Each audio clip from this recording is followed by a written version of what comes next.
자, 일단은 직권의 변화라고 하는 거는 쉽게 말했을 거예요. 우리가 밟고 있는 지표, 직권에서 땅바닥에서, 땅에서 어떠한 변화들이 일어나는지, 예를 들면 화산이라던가 지진, 이런 것들이 어떻게 일어나는지를 공부를 해보는 시간이에요. 자, 그럼 이게 어떻게 일어날까? 그냥 가만히 있는데 그런 일이 일어나지 않겠죠? 그래서 얘는 누구 때문에 일어나게 되냐면, 자, 직권의 변화, 그 아래에 뭔가가 원동력이 있겠죠?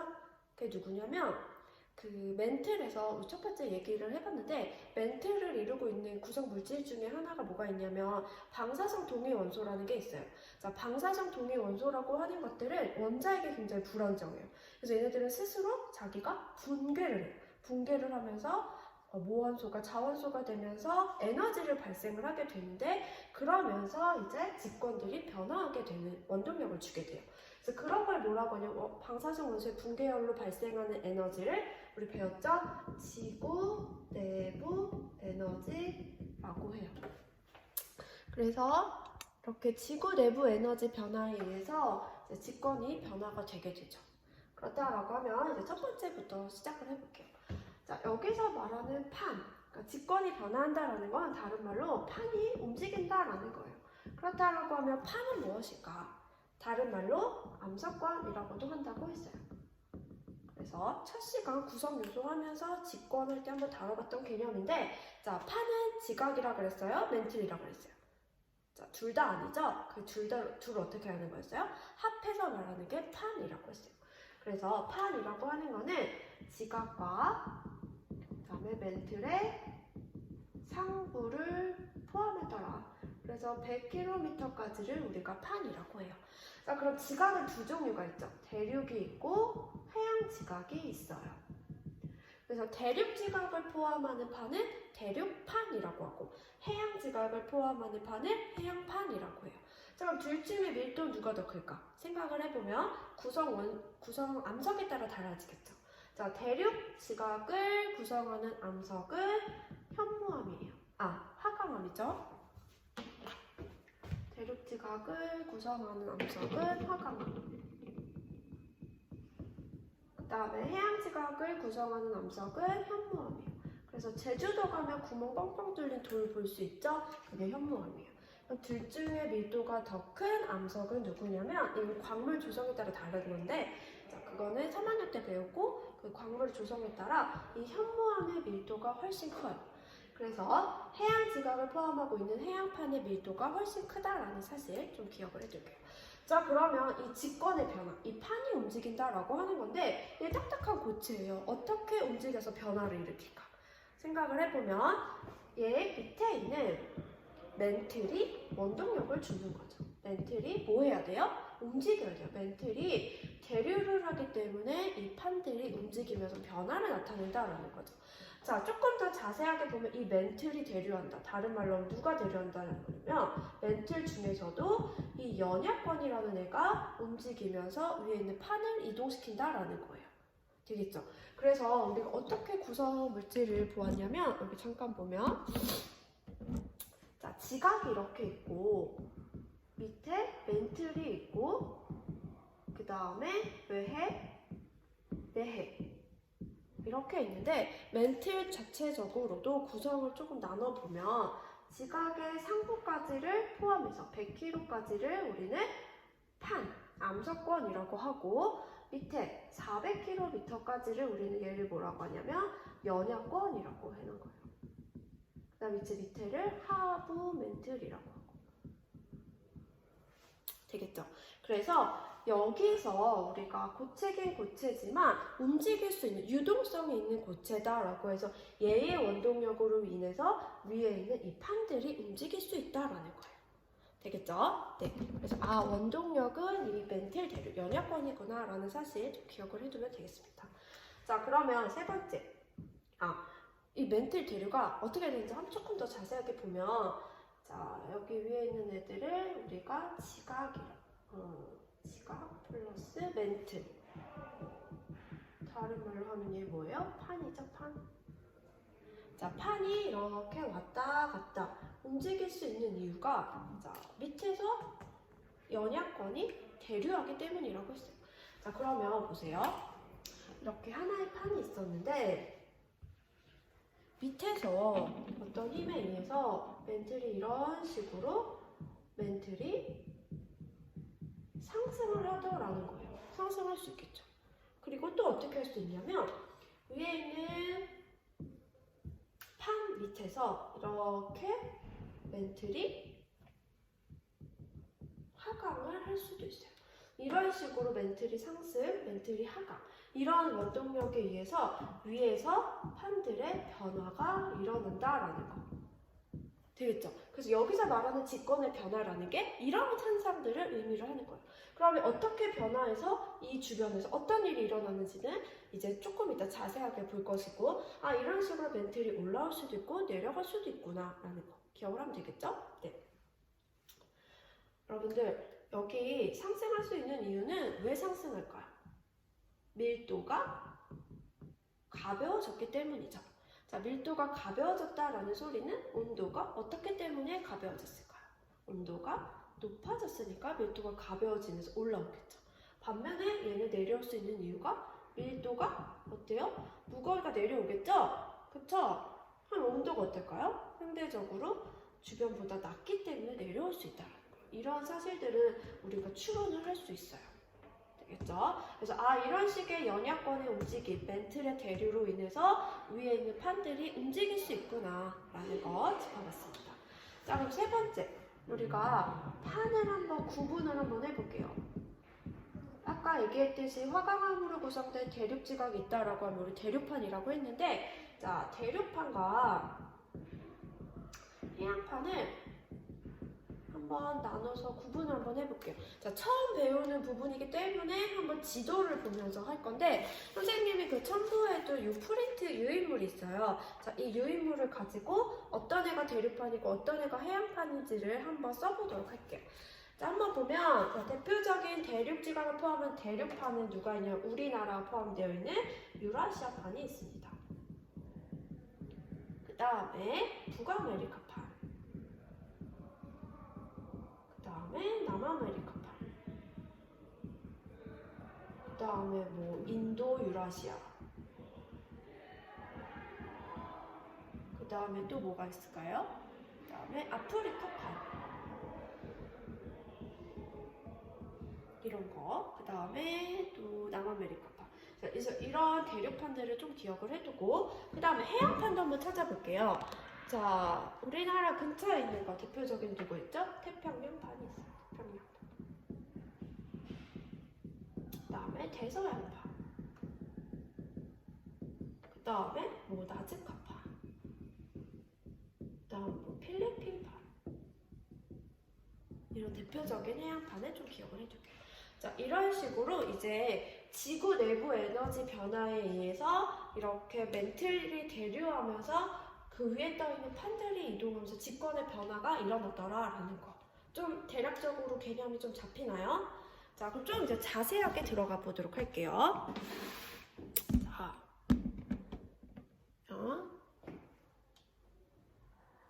지워야겠죠?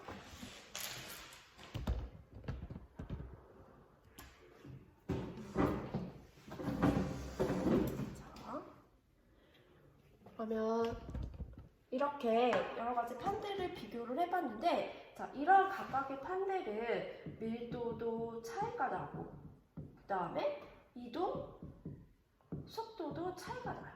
자, 이동 방향에도 차이가 나고.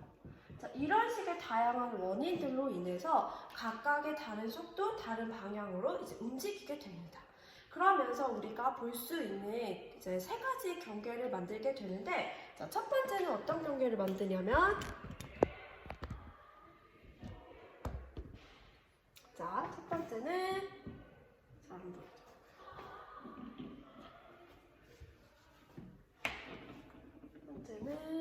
발상 경계를 만들게 됩니다. 자, 판이 움직이면서 다양한 직권의 변화가 만들어지는데 그중 첫 번째가 뭐냐면 이러한 발상 경계를 만든다라는 거예요. 자, 보세요. 위에 대륙판이 있을 수 있고 그 다음에 해양판이 있을 수 있어요. 자, 이 밑에는 연약권이 움직이고 있죠. 자, 그런데 이 부분에서는 온도가 상대적으로 다른 부분보다 온도가 높기 때문에 밀도가 어때요? 유체 밀도가 낮아서 멘틀이 이런 식으로 상승을 하게 되는 거예요. 멘틀이 상승을 한다. 자, 그럼 하나였던 대류판이 멘틀의 영향을 통해서 어떻게 되냐면 얘네들이 갈라지게 되는 현상이 발생하는 거예요. 얘의 원동력으로 인해 대류판이 어떻게 되더라? 갈라지더라. 하나였던 판이 갈라지더라. 그러면서 여기에 뭐가 생기게 되냐면 경계가 만들어지는 거예요. 이러한 경계, 대류판에서 벌어지는 이런 경계를 뭐라고 하냐면 열곡대라고 해요. 열곡대. 용어 기억할게요. 얘들아, 자, 하나의 판이었던 게 갈라지죠? 변화가 일어나죠? 그러면서 어떤 일이 발생을 하냐면 지진이라던가 화산 이런 현상들이 이제 볼 수 있다라는 거예요. 되겠죠? 자, 두 번째. 이번에는 해양 지각으로 구성된 해양판이 있어요. 근데 얘도 마찬가지로 밑에서 연약권 이렇게 상승을 하는 거예요. 멘틀이 상승을 해요. 그럼 하나였던 판이 어떻게 될까? 하나였던 판이 이렇게 벌어지게 돼요. 이러면서 발상 경계를 만들게 되는데 해양판에서의 발상 경계로 인해 만들어지는 지형을 우리는 뭐라고 하냐면 해령이라고 해요. 해령. 그래서 똑같은 발상 경계지만 부르는 이름이 달라요. 대륙에서 벌어지면 열곡대, 해양에서 벌어지면 해령. 됐죠? 자, 이러한 직권의 변화가 있으면서 어떠한 지각 변동을 보이게 되냐면 지진이랑 화산을 볼 수 있다는 거. 됐죠? 그래서 멘틀의 대류로 인해 위에서 이런 직권의 변화가 일어나는구나 라는 사실 기억을 해둘게요. 자, 두 번째는 이번에는 수렴 경계라는 직권의 변화를 볼 수 있는데 얘는 어떤 건지 보면 밑에서 이번에는 온도가 상대적으로 주변보다 낮은 거예요. 그러면 멘틀이 이렇게 하강을 해요. 멘틀이 하강을 하더라. 그러면서 어떻게 되냐면 여기에 있던 A판과 여기에 있던 B판이 만나게 되는 현상이 발생을 하는 거야. 이렇게 만난다. 그 경계를 우리는 수렴 경계라고 해요. 자, 그러면 다른 판이죠. 얘는 하나의 같은 판이었지만 얘는 다른 판이에요. 누구와 만나냐에 따라 다른 현상들을 볼 수가 있어요. 그게 어떤 건지 볼게요. 첫 번째는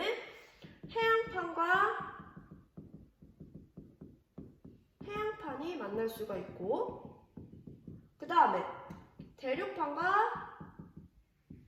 대륙판이 만날 수도 있어요. 자, 하나 더 생각해보면 또 어떻게 만날 수 있을까요? 대륙판과 이번에는 해양판이 만날 수 있다. 이 세 가지 케이스가 수렴 경계에서 볼 수 있다는 거예요. 그럼 여러분 보세요. 자, 해양판과 해양판 같은 판이죠? 똑같은 판이지만 자, 여기서 밑에서 봤듯이 자, 똑같은 해양판이지만 각각의 밀도들은 다 달라요. 그쵸? 자, 그러면 다시 돌아와서 밀도가 조금 더 큰 판과 밀도가 조금 작은 판이 만나게 되면 밀도가 큰 판이 어떻게 되려고 하냐면 밑으로 들어가려고 해요. 자, 밑으로 들어간다. 이런 현상을 뭐라고 하냐면 섭입이라고 해요. 자, 섭입이 일어나면서 중간에 이런 경계가 만들어지는데 이런 경계를 수렴 경계라고 하고 자, 푹 파이게 되면서 골짜기처럼 깊은 심해져 계곡처럼 생기게 돼요. 그런 부분을 뭐라고 하냐면 해구라고 해요. 해구. 그냥 골짜기라고 생각을 하면 돼요. 그래서 밀도 차이에 의해서 하나의 판이 섭입을 할 수 있구나 라는 거.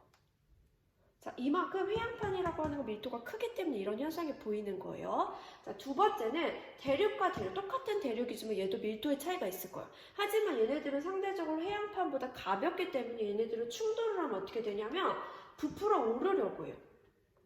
꽝 하고 위로 솟더라. 자, 이런 것들을 우리가 뭐라고 하냐면 산맥이 만들어진다는 거예요.